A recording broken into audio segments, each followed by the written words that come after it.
চুরি, ইফটিজিং ও ইয়াবা বেচাকেনার প্রতিবাদে হামলা, পদুয়া মাস্টারপাড়ায় মানববন্ধন। মোহাম্মদ জিহান, চট্টগ্রাম প্রতিনিধির পাঠানো তথ্য ভিডিও নিয়ে সাদের বিন ভাবনার প্রতিবেদনে দেখুন বিস্তারিত।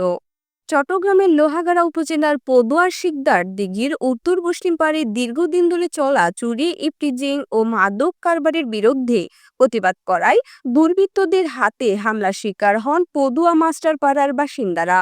এ ঘটনার প্রতিবাদে মানববন্ধন করেছেন এলাকাবাসী।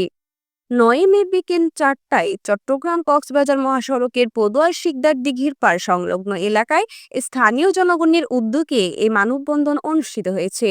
এতে নারী পুরুষ সহ বিভিন্ন শ্রেণী পেশার মানুষ অংশ নেন।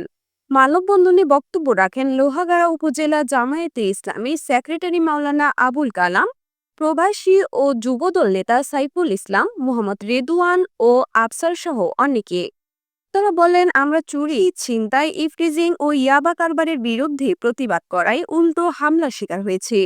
মা বোনেরা নিরাপত্তাহীনতায় ভুগছে। স্বৈরাচারের পতনের পর অপরাধীরা আরও বেপরোয়া হয়ে উঠেছে।